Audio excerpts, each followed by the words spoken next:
We have to dig out the hole around the irrigation line that we found was broken and see what the damage is. Then we're gonna get the irrigation running again this weekend and a lot of other cool work that we got planned. So let's get to it. Naturally, a couple shovelfuls of dirt into the process, and I hit roots that are so large it requires an axe to cut. A little behind the scenes of why it seems like everything takes so long right now. We're getting the heavy lifting out of the way, and before we know it, this is gonna be a smooth operating farm.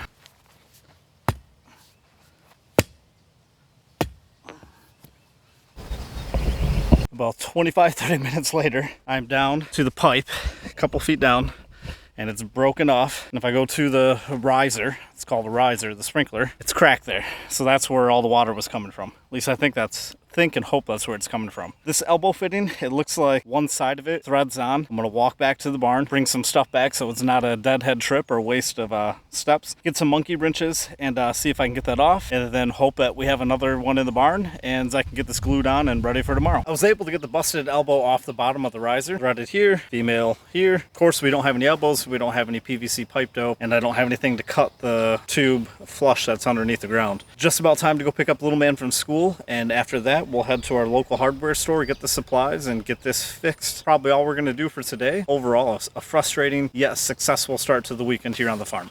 Ooh, surprise, surprise, back at it. It's Friday evening, and I was able to sneak away. Little man and I got the elbow that we needed from our hardware store, a PVC cutter, and some pipe dope. I'm going to get this put together and cured so I can start the system up tomorrow morning. While I was at the hardware store picking up the elbow, I also found a PVC tube cutter. Now, I am going to hope that this is the last one that we have to replace, but as we get the other parts of the irrigation going, I know it's not going to be. So this cutter is going to come in handy. I'm curious to see how well it works though. I've never used a handheld PVC cutter. It is an absolutely beautiful evening out here.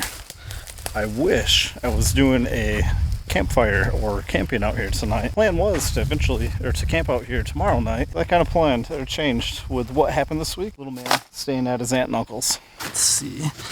This filled in quite a bit since I was gone. It shows you how dry it is. A lot of dirt in that tube. A little more open than what I thought, because I got to slide the riser and fitting over. Okay, let's get this cut up.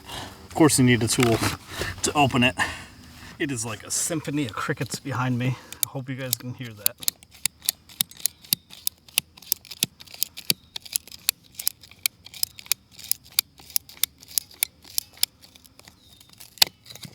Hey, that was really freaking easy. It's the theme. So I have the PVC cement, but I can't get it open. Gonna go get a wrench.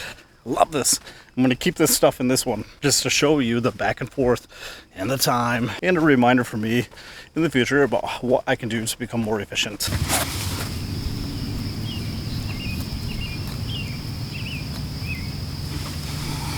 This is where having wifey or little man here to help change camera angles comes in handy. I have a very vivid memory of how this smells when I was a little kid when they installed the irrigation. It does not smell how I recall it smelled.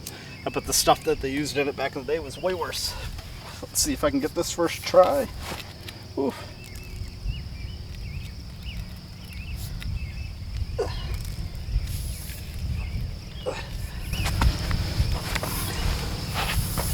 Oh man.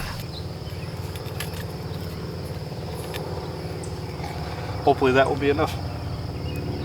Now, figure out how to get some dirt in there without it breaking. There. Seems somewhat vertical.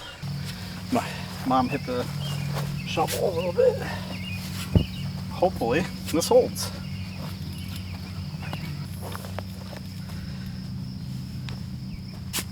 I think I got it just filled in enough to keep it vertical so it can dry for the night, and tomorrow be back at it, turn on the irrigation. The mornings absolutely blow me away out here. It's like a symphony of sound of bugs, birds, and squirrels, and whatever else. So next morning, I'm going to get the irrigation pump fired up. But before I do that, the blue crop field, I'm going to start naming the field by the variety now, for those of you that are returning. The blue crop field, I'm going to shut 3 total rows in it. So that would leave 3 rows open, 2 of which are in the sunflower field. And then if the pressure is high enough, I'm going to open a row that is on my parents' property in their garden. It took 187 pumps to get the water up to the pump, and it took about 13 minutes total to get it to where it's primed and starting to send water to the lines. So much better than the last time we started it up, or the first time. I lied. That I had to go back and reprime it. I believe it's going now. I'm walking back. I left my car over there. At least it sounds like it's going. There's a ton of pressure buildup. The motor sounded like it wanted to go. I'm walking through. What the heck? What the heck? Man, it showed pressure. Nothing. There's no water coming out of the sprinkler heads. I mean, I only have 3 lines open right now. 2 lines. So it should be filling like no other. Motor sounds completely different. Okay. Pressure gauge shows pressure. It's primed, it's running, so it's filling the lines. I'm gonna hustle back out there because I'm gonna need to open a line like ASAP if it catches up and fills too quick.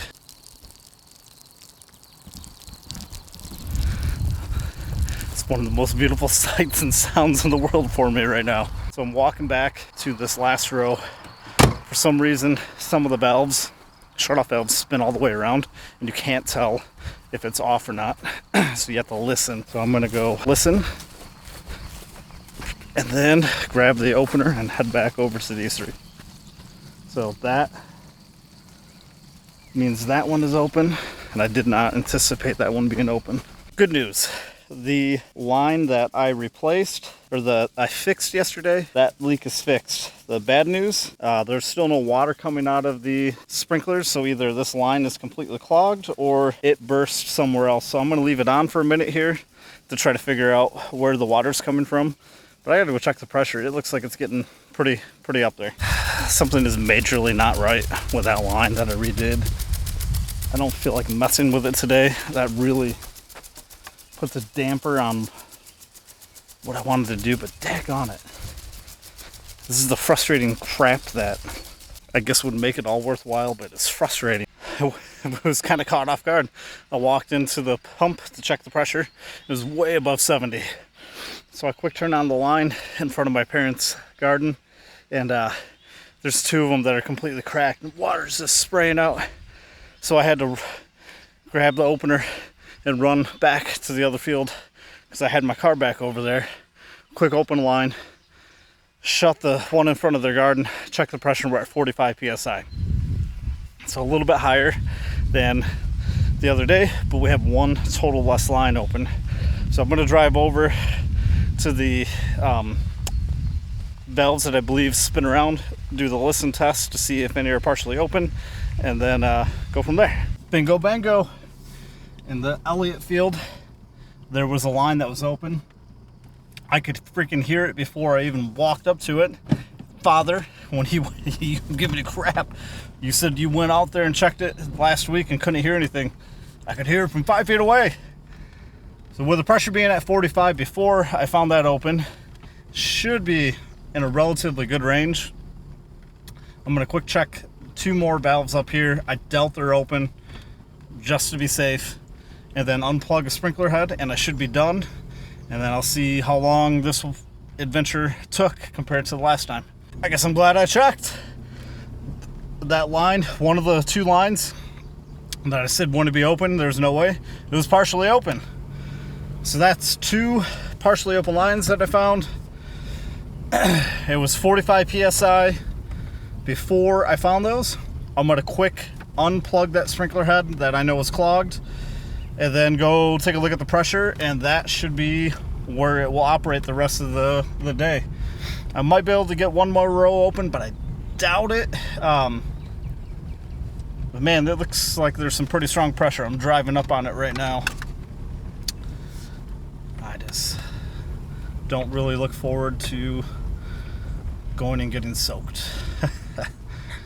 Oh yeah, look at that. You can tell that the pressure looks amazing, or is good. I will get out real quick and show before I run in there.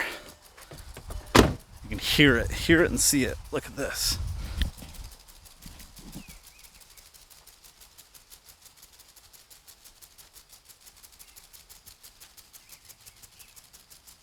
So even in a day where there's some decent bad news, or a decent amount of bad news, I got some good news. The pressure's at 75 psi. I'm gonna go open one more line in the blue crop field, and that makes me happy, because if I can figure out what the other issue is with this line, I will be able to run pretty much the entire field of blue crop and sunflower that we intend on keeping. There are a couple rows closer to our neighbor's house that we're not going to keep. I'm going to take that out, and that will either be parking, wink wink, or space for something else in the future. More to come on that one though.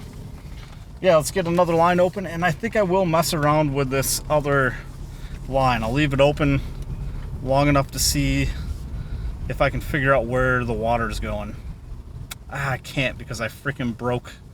Dang it, because I was impatient and I broke the line. I can't do that. Dang it, never mind. It just blew apart a sprinkler on a line that I want to run. That water's just blasting out of the ground. I'm not gonna get it recorded, just because it's frustrating the crap out of me. So now I have to have a line open that is in the area that I don't intend to keep, and then I'm not sprinkling an area that I do intend to keep, and I prune this area down to the ground dang near. So water would be beneficial for it. Right now I got to go grab a pruning shears, because one of the sprinklers is by a tree that I didn't cut down, because like I said, I wasn't going to keep it. And then check the pressure real quick to see how high it is, and hope that I don't have to open another line. Well, actually, I take that back. I hope I do have to open another line, and that I got it figured out on where the pressure was going.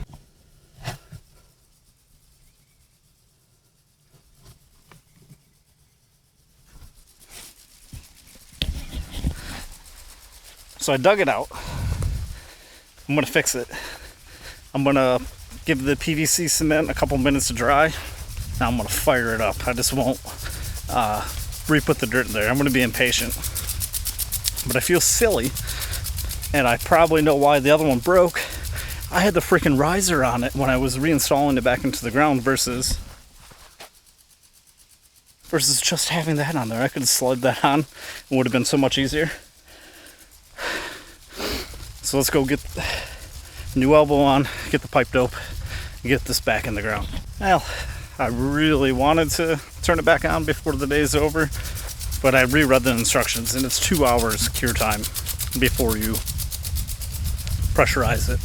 So I'm just gonna hook it up, leave it, and I think this is gonna be it once I get this back installed. As always, like, share, subscribe. Please leave a comment below on anything you would like to see us do differently. We continue to experiment with different methods of filming and editing, and we want to know what's working for y'all. Thanks again.